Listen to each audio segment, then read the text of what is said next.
Hello. नमस्ते दोस्तों। R2GS education में आपका स्वागत है।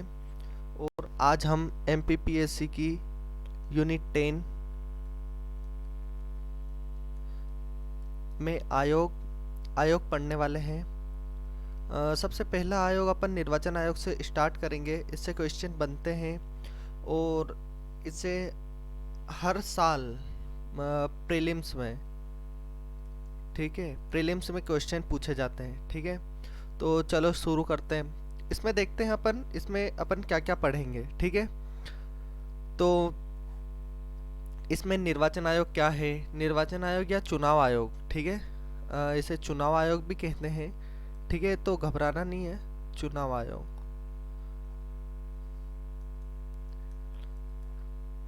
चुनाव आयोग क्या है, इसकी किसका निर्वाचन करवाता है, संरचना क्या है, नियुक्ति, कार्यकाल, पद विमुक्ति, मतलब आप पद से कैसे हट सकते हैं। ठीक है, पद कैसे खाली हो सकता है, निर्वाचन आयोग के कार्य, क्या क्या कार्य करता है, निर्वाचन आयोग की शक्तियाँ, शक्तियाँ कैसी कैसी और कौन कौन सी होती है। ठीक है, तो चलो शुरू करते हैं चुनाव आयोग को। तो चुनाव आयोग के बारे में सबसे पहले आपको मैं दो तीन चीज़ें बताना चाहूँगा कि यह आयोग जो है, ठीक है, यह संवैधानिक आयोग है। ठीक है, संवैधानिक तथा स्वतंत्र निकाय।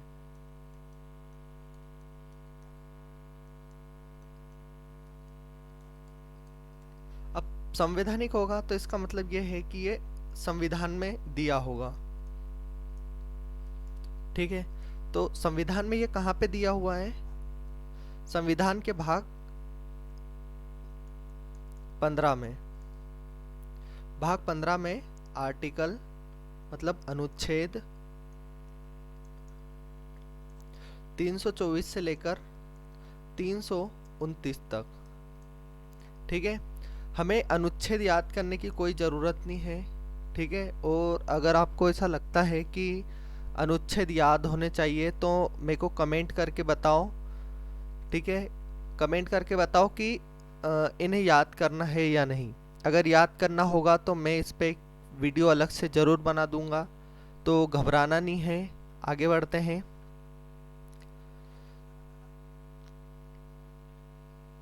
इसके बाद क्वेश्चन आता है कि इसकी स्थापना कब हुई थी, स्थापना से रिलेटेड।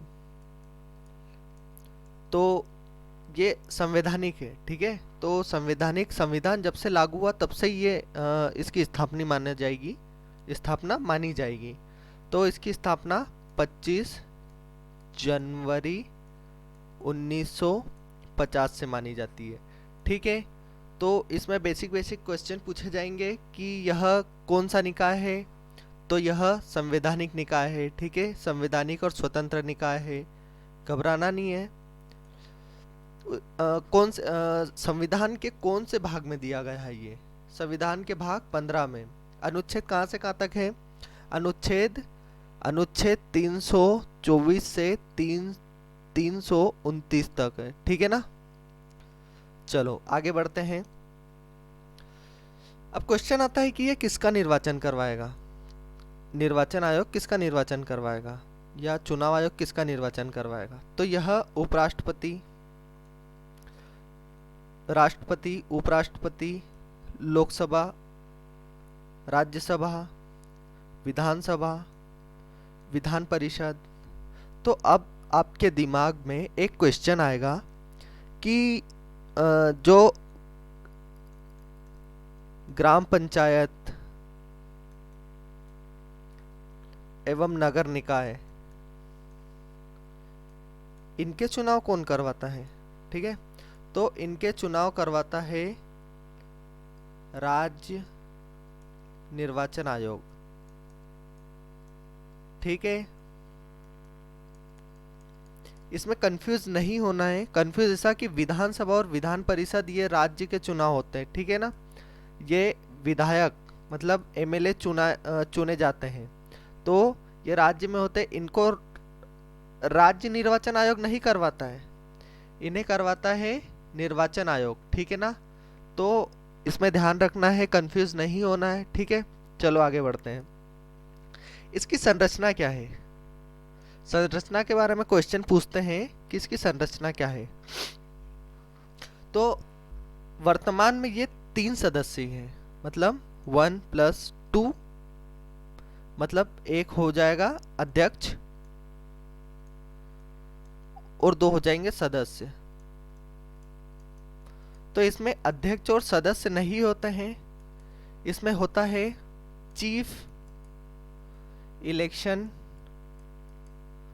कमिश्नर और इलेक्शन कमिश्नर, ठीक है।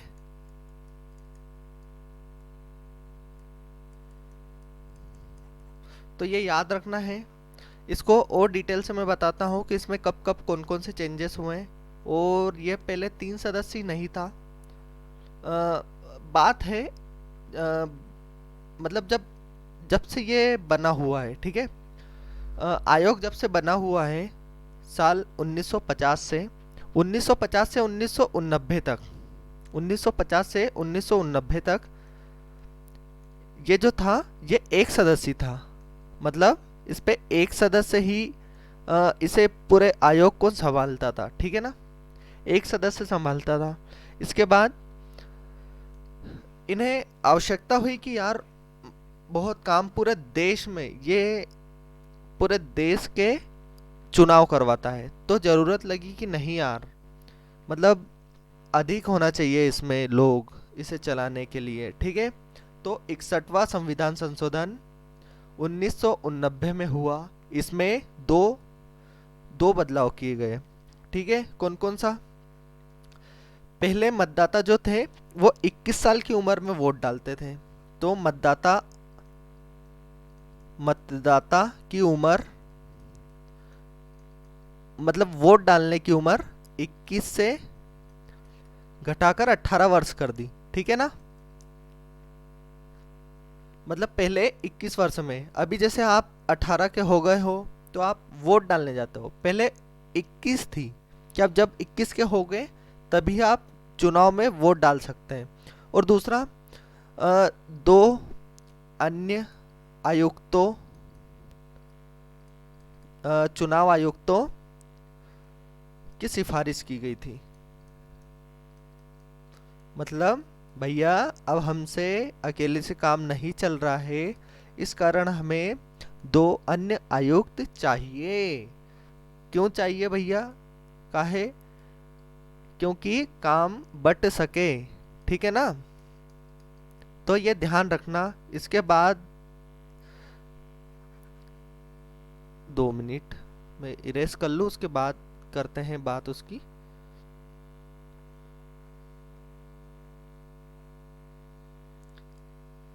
हाँ, फिर उसके बाद 1 जनवरी 1990 से आयोग वापस एक सदस्य हो गया।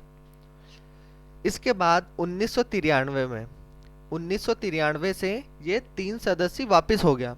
तो ये फैक्ट आपको याद करना पड़ेगा। इसमें क्वेश्चन ऐसा पूछ सकते हैं कि 61वें संविधान संशोधन में चुनाव आयोग में ये परिवर्तन हुए। उसके बाद ऑप्शन दे देगा 1 2 3 4, ठीक है। तो आपको सही आंसर लगाना है।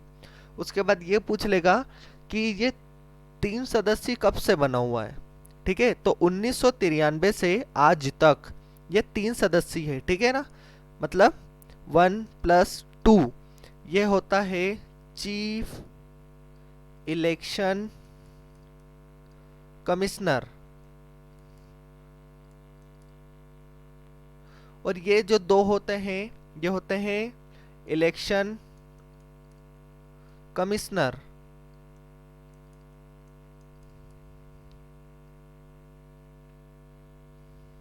ठीक है। Election commissioner. अब आप बोलोगे कि भैया ये अलग अलग है तो इनमें कुछ डिफरेंस है। डिफरेंस कुछ नहीं है। इनके पास थोड़ा योग्यता ज़्यादा होती है। मतलब ये थोड़े उम्र में इनसे बड़े होते हैं, ठीक है। इसलिए बाकी पावर तो दोनों की सेम है भाई, पावर सेम है तीनों की, ठीक है। तो चलो आगे बढ़ते हैं, आगे देखते हैं। ठीक, घबराना नहीं है। एक एक बार आप पढ़ लोगे ना, मतलब किसी भी नोट से पढ़ लो। ऐसा नहीं है कि आप ये वाले से पढ़ो, वो वाले से पढ़ो। और अगर आपको पढ़ना है तो लक्ष्मीकांत, लक्ष्मीकांत में बहुत अच्छा दिया हुआ है।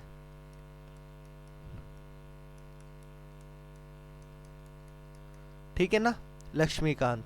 तो वहां से उठाना इसको, चुनाव आयोग को, और पढ़ लेना। ठीक है। नियुक्ति, इसकी नियुक्ति देखो, इसकी नियुक्ति राष्ट्रपति के द्वारा की जाती है। अब ऐसा तो है नहीं राष्ट्रपति अकेले कर देंगे। किसकी सलाह पर? प्रधानमंत्री की सलाह पर।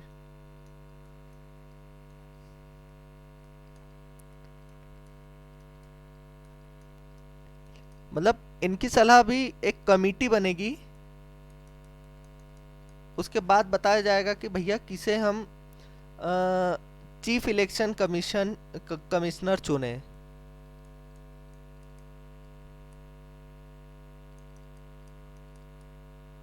ठीक है ना।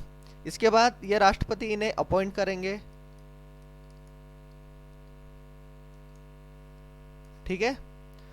तो ये यहाँ पे, और इसके बाद में होता है, इसी में अपन देख लेते हैं एक चीज कि इन्हें वेतन भत्ते कहाँ से मिलते हैं। ठीक है ना। इन्हें वेतन भत्ते संसद के द्वारा दिए जाते हैं। इनके वेतन भत्ते संसद के द्वारा दिए जाते हैं। इनका कार्यकाल, इनका कार्यकाल कितना होता है?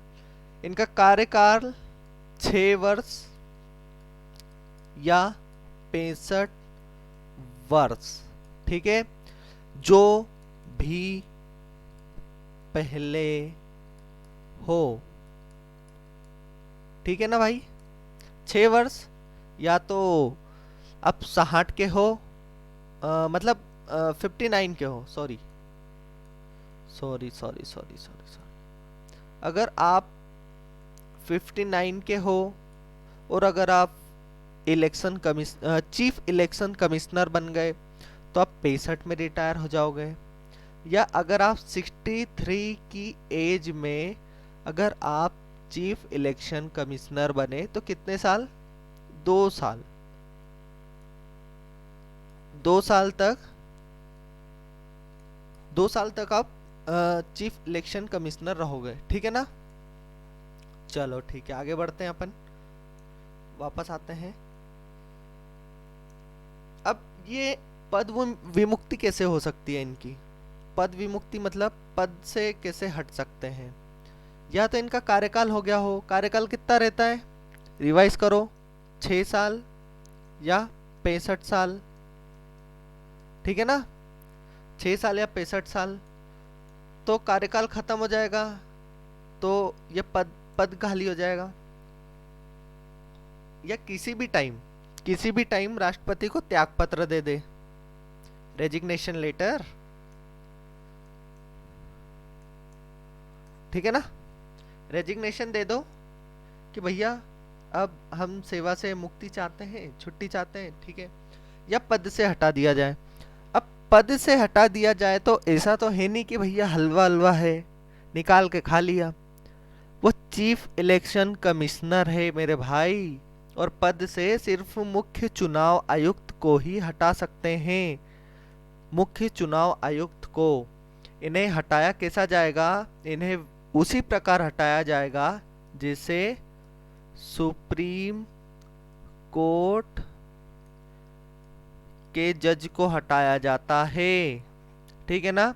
ये बात ध्यान रखना। और अन्य आयुक्तों को मुख्य चुनाव आयुक्त की सिफारिश पर हटाया जाएगा। कौन हटाएगा? राष्ट्रपति हटाएगा भाई। ठीक है ना, राष्ट्रपति। तो ये देख लेना। ठीक है। इसके बाद इनके कार्य देखते हैं अपन। ठीक, समझ में आ रहा हो तो लाइक कर देना, वरना कमेंट करके बताओ कि क्या क्या सुधार कर सकते हैं अपन। ठीक है ना। चलो इनके कार्य देखते हैं। तो सबसे पहले देश में स्वतंत्र एवं निष्पक्ष चुनाव करना। मतलब चुनाव बराबरी से हो रहे हैं कि नहीं, या फिर दारू वारू तो नहीं बांट रहे हैं नेता वेता। ठीक है। मतलब होता है ना गांव में कि भैया चुनाव के एक दिन पहले आते हैं, दारू वारू बांट रहे हैं बढ़िया से। उसके बाद में निर्वाचक नामावली तैयार करना। निर्वाचक नामावली मतलब आप वोट वोट डालने जाते हो, ठीक, वही वाली। उसके बाद योग्य निर्वाचक मतदाताओं को पंजीकृत करना। पंजीकृत कैसे करते हैं? आपका वोटर आईडी कार्ड बना के निर्वाचन की तिथि और समय सारणी निर्धारित करना। निर्धारित कैसे करते हैं कि भैया मान लो कि ऐसा है, भारत में 4 चरणों में वोटिंग होगी, मतलब चुनाव होंगे, ठीक है। 1 तारीख 1 जनवरी को, उसके बाद 30 जनवरी को, ठीक है। उसके बाद 5 फरवरी, उसके बाद 9 फरवरी, ठीक है। तो इस प्रकार से ये तारीख वगैरह हम बनाते हैं कि हमें इस डेट को चुनाव करवाने हैं, ठीक है। चलो, उसके बाद राजनीतिक दलों को मान्यता प्रदान करना। मान्यता कैसा प्रदान करते हैं भाई कि हाँ चलो ठीक है, आपका पर्चा भरा गया है, पर्चे वर्चे भराते हैं, ठीक है ना। मतलब क्या बोलते हैं, जैसे चुनाव रहते हैं तो उसके पहले पर्चा भरने के लिए सभी दलों को जाना पड़ता है, और अगर नहीं गए तो आप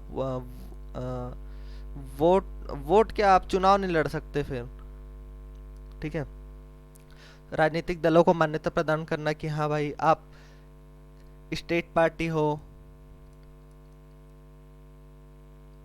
या नेशनल पार्टी हो,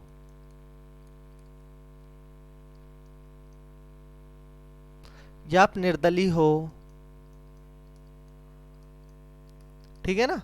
तो इस हिसाब से ये मान्यता प्रदान करते हैं। इसके बाद राजनीतिक दलों को चुनाव चिन्ह आवंटित करना। नेशनल पार्टी जो रहती है ना, जो नेशनल पार्टी रहती है, इनके चुनाव चिन्ह तो सेम रहते हैं, मतलब हमेशा एक ही जैसा रहता है। मगर जो स्टेट पार्टी है ना, इनके एक ही चुनाव चिन्ह अलग अलग पार्टी के लोगों को मिल सकता है। जैसा महाराष्ट्र में शिवसेना है,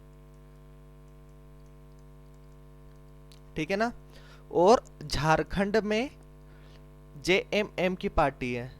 इनका दोनों का चुनाव चिन्ह एक ही है, दोनों का चुनाव चिन्ह एक ही है, आप चेक कर लेना गूगल पे, ठीक है। गूगल पे डालना शिवसेना वर्सेस जेएमएम चुनाव चिन्ह, ठीक है। उसके बाद राजनीतिक दलों हेतु आचार संहिता लागू करना। आचार संहिता बनाना, आचार संहिता मतलब कैसा, आचार संहिता में क्या क्या होगा, क्या क्या नहीं चलेगा, क्या क्या चलना है, किस किस चीज़ को बंद करना है, किस किस चीज़ को चालू करना है, और उसके बाद किसकी नियुक्ति कहाँ पे करना है, ठीक है ना।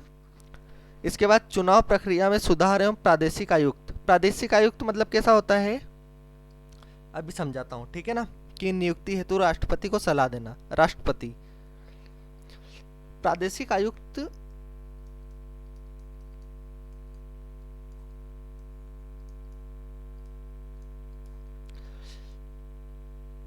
चुनाव आयोग में 3 लोग रहते हैं, 1+2। अब पूरे चुनाव को ये तो कंट्रोल नहीं कर सकते ना 3 लोग, कहाँ कहाँ जाएंगे यार, भारत इतना बड़ा देश है, ठीक है। नॉर्थ, ईस्ट, वेस्ट, साउथ, उसके बाद सेंट्रल, ठीक है ना। तो ऐसे में ये प्रादेशिक आयुक्त उनकी नियुक्ति करते हैं। प्रादेशिक आयुक्त कौन होते हैं भाई, जिले में सबसे बड़ा कौन होता है, डीएम, मतलब कलेक्टर। तो वो जो चुनाव आयुक्त है, मुख्य चुनाव आयुक्त, वो राष्ट्रपति को कहते हैं कि सर हमें चुनाव करवाने के लिए, मतलब निष्पक्ष एवं स्वतंत्र रूप से चुनाव करने के लिए हमें प्रादेशिक आयुक्तों की आवश्यकता है, अतः आप हमें प्रादेशिक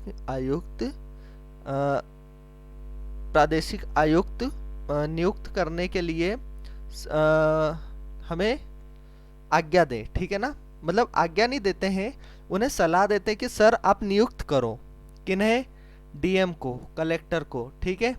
और उसके बाद सारी पावर प्रादेशिक आयुक्त के रूप में कलेक्टर के पास आ जाती है। अब कलेक्टर की पावर इतनी ज़्यादा बढ़ जाती है पूरे ज़िले में कि वह किसी का ट्रांसफ़र किधर कर देता है। जैसा आपने चुनाव में देखा होगा, स्कूल के जो टीचर रहते हैं ना, टीचर, उनकी नौकरी चुनाव में लगा देता है। हाँ भैया, आप वर्ग 1 में हो ना, चलो जाओ, आप है ना पेन की साइन लगाना, उंगली उन पे साइन लगाना, ठीक है। इस प्रकार से जो लगती है उंगली पे साइन कि हाँ भैया वोट डाल दिया, ठीक है ना, आप जाओ, आप इंक लगाना, ठीक है। तो ऐसे काम दे देते हैं। उसके बाद आप जैसे शक्ति इसके बाद अपन टॉपिक चालू मतलब पोर्शन पे आएंगे, शक्तियाँ।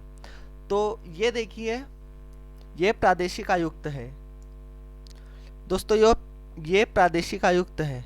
ये ये कौन है भाई? कलेक्टर, जिन्हें अभी चुनाव में प्रादेशिक आयुक्त नियुक्त किया है, ठीक है ना, राष्ट्रपति ने। और ये कौन है? पीएम मोदी। पीएम मोदी देख लो, खड़े होके इन्हें दे रहे हैं और ये बैठे हैं। आप पावर का अंदाजा लगा सकते हो कि एक पीएम पीएम भी खड़े रह सकते हैं, ठीक है, खड़ा रहना पड़ता है। मतलब ये पर्चा भरने गए हैं और इस बात को अन्यथा नहीं लेंगे कि भैया ऐसा ऐसा बोल रहे हो आप पीएम वीएम के बारे में, ठीक है, क्योंकि ये पर्चा भरने जाते हैं ना तभी चुनाव लड़ सकते हैं, ठीक है। इन्हें जाना ही पड़ता है। सारे एनएसजी कमांडो, एसपीजी कमांडो, जो पीएम मोदी की सुरक्षा में लगे रहते हैं ना, ये सब, ये ऑफिस का गेट इधर है, ये सब गेट के बाहर रहते हैं। अंदर सिर्फ ये रहते हैं, इनके साथी रहते हैं, ये जो देख रहे हो ना, ये और ये मोदी जी, मतलब जो भी कैंडिडेट होता है, ठीक है, तो कैंडिडेट इनके पास पर्चा भरने आता है।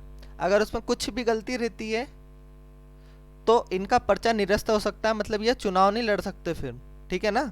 अगर ये एक साइन कर दे कि पर्चा पूरा नहीं है, ठीक, मतलब फॉर्म पूरा नहीं है, तो ये चुनाव निरस्त हो जाएगा इनका, ठीक है। ऐसा होता नहीं है क्योंकि बड़े बड़े लोग रहते हैं भरने के लिए, असिस्टेंट। ऐसा नहीं है कि पर्चा इन्होंने ही भरा होगा, असिस्टेंट रहते हैं, भरते हैं, ठीक है। और चलिए इसके बाद जो क्वेश्चन बनते हैं कि प्रथम आयुक्त, प्रमुख मुख्य आयुक्त कौन थे, कौन रहा? तो सबसे पहले प्रथम आयुक्त थे सुकुमार सेन। ये देख लो भाई, फोटो तो तुमने देखी नहीं होगी कभी, इसीलिए मैंने फोटो चिपका के लाया हूँ, ठीक है, याद रहना चाहिए। देखो एक बात बताता हूँ, जैसे अगर आप किसी की फोटो देख लेते हो ना, फोटो तो आपको हमेशा वो याद रहती है, ठीक है। इसलिए हमेशा किसी भी चीज़ को पढ़ो, जैसे आप हिस्ट्री पढ़ रहे हो ना, तो आप फोटो के माध्यम से, मतलब चित्र वगैरह बना के या देख के, या फिर इमेजिनेशन पावर आपकी मजबूत करो अच्छे से। मतलब आंखें बंद करा तो पूरा हिस्ट्री चलना चाहिए स्टार्टिंग से, भाई क्या हुआ था क्या हुआ था क्या हुआ था, ठीक है ना। तो ये सुकुमार सेन है, ठीक है, प्रथम चुनाव आयुक्त, प्रथम मुख्य चुनाव आयुक्त, ठीक है ना, यहाँ गलती हो गई, मुख्य चुनाव आयुक्त, ठीक है। इसके बाद में वर्तमान में कौन है? वर्तमान में सुशील चंद्रा, यह है सुशील चंद्रा, जो अभी पूरे देश के मुख्य चुनाव आयुक्त है, यही चुनाव करवा रहा है पूरा देश वेश का, ठीक है ना। उसके बाद प्रथम महिला कौन थी? प्रथम महिला मुख्य चुनाव आयुक्त, ये देखो, श्रीमती वी एस रमा देवी, इन्हें देख लो, ये निर्वाचन आयोग का इनका कार्ड है, ठीक है। और ये जो निर्वाचन आयुक्त रहते हैं या मुख्य निर्वाचन आयुक्त, वो एक आईएएस ऑफिसर रहता है भाई। इसीलिए बोल रहा हूँ, पढ़ाई अच्छे से करो, डट कर करो, जम कर करो, ठीक है। Thank you. अगर वीडियो पसंद आया हो तो लाइक, शेयर, और सब्सक्राइब, ठीक है, अवश्य करें। और कमेंट में बताएं कि आपको पढ़ाया गया कैसा लगा, ठीक है ना। तो चलिए ये बातें यहीं ख़त्म करते हैं। और अगर एमपीपीएससी की तैयारी आप एकदम फ्री ऑफ कॉस्ट और अच्छे से करना चाहते हो, एकदम पॉइंट टू पॉइंट सिलेबस के अनुसार, तो चैनल को सब्सक्राइब कर ले। Thank you very much. Thank you, मिलते हैं नेक्स्ट वीडियो में।